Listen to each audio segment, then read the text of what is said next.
aggressive that thing runs. At this point, my belly, Ghana, don't forget, I'm heavily pregnant. I'm almost due for maternity. I'm holding my 3-year-old here because Wana is grabbing onto me for her dear little life. And then the boy is on my tail saying, Mama, what is it? I stopped praying. And I said, you know what? You and I, let's face each other today. No, please ask me where the auntie is. Ask me where Kitty Bonnie is. Kitty Bonnie is in the room with her face covered with a blanket. Or Kitty Bonnie, can you please just get up? I'm not asking you to help me fight this battle on the roof, but at least grab the kids and help me soothe the kids. And she says, I ain't finna die, mother. Not tonight. At this point, I'm pissed off. I'm like, let's meet. No, you've arranged the meeting again. Then let's meet. And I went outside, I opened the door and I said, I command you to come in tonight. Right now. I want to see who you are. Then it goes quiet. Absolutely quiet. Then she says, I lock the doors. At this point, it's around 2 a.m. I sat up on my little bum with my kids until around 4:30. Eventually, my kids gave in and they retired to bed and slept. I sat until I saw the sunlight outside because I was like, hey, if I don't give birth today, then I'll never give birth. Then I'll be pregnant for years to come. Okay, the sun rises. Auntie wakes up and she starts working and she says, but Auntie, can we talk about last night? I just want to make sure that I wasn't crazy. And no, I heard everything. Everything in me. I was very scared. I didn't know what to do. And yes, I admit I could have helped you with the kids, especially the young one, but I didn't know what to do.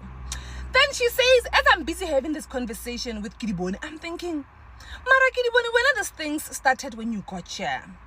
Why? But anyway, she says, I start to pray.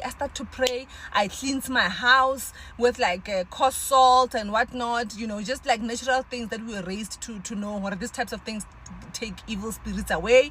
And then how my relationship with the madam in here, Likidiboni, starts deteriorating. One day, Kidiboni calls me out. And she tells me, at this point, I'm on maternity leave. It's 2 weeks later now to a month. I'm on maternity leave. And she's saying, Mara, when you are selfish, why are you not helping me with the dishes in the house? Because when I wash, you must rinse, wipe, and pack. When I do the laundry, you must hang. When I iron the laundry, you must pack it. Why are you just sitting here like we are all on a holiday? Like in Janisana, make it make sense. Then she says, I ask her, Mara, who is who in the zoo here? If I'm going to start helping you with your chores, are you going to give me half of your salary? Then she says we laugh, but I'm like, this level of disrespect. Like, guys, can we talk about how much helpers like to negotiate? Like, I just want to address this, the helpers, with all due respect. Guys, negotiations come once every while. It's not throughout every single day in my house when you're going to come and want to negotiate something new. It ain't going to fly, child. No. So she says, we are here negotiating. Guys, negotiation comes at the beginning. When we agree, this is what you're going to do. This is how much I'm going to pay you. This is how you're going to off. Any questions, yes or no? We'll do another discussion when we have a performance review, either quarterly, every 6 months, or every year. When we get to that formal discussion, please. Anyway, we move. So she's like, I keep quiet and I leave it. And she says, one day I sent her to the shops. While she's at the shops, a small voice. Now talk and say, check her bag. Her handbag in particular. I didn't check it anymore. By the time I was done with that bag, Anila. Anitatamela kokwani. Anla korela. Ewena. She's like, I found something that looked like a glove. And I was like, is this a designer glove? Or what's happening, child? This looks like a Vera Wang, a Louis Vuitton, a Gucci. Sang. Because why does the glove have hair? And why does it look so natural? Right? And why does it look like the glove doesn't fold? The glove is just here. Njani sana. She says, I grab the glove. Oh, when Frida came up and it's a tata. These guys are not afraid of anything. And I grabbed the glove and I realized that this thing is a hand. This thing is a proper hand. of an animal that's a lemur family. This is a motherfucking baboon. Argari Joe way. But don't think when a baboon I'm gonna stop. I want Benekant inside the hand of the baboon. How give it the muti? Lots of muti in different types, shapes, sizes, colors, packaging. You name them. There's also ARVs. And I asked you, is there anything you want to disclose? Are you on any chronic medication? Man right, tell me why I'm finding ARVs in your packet. Like, couldn't you just be honest about it? But anyway, Asikolapo, she says I took pictures of the baboon's hand.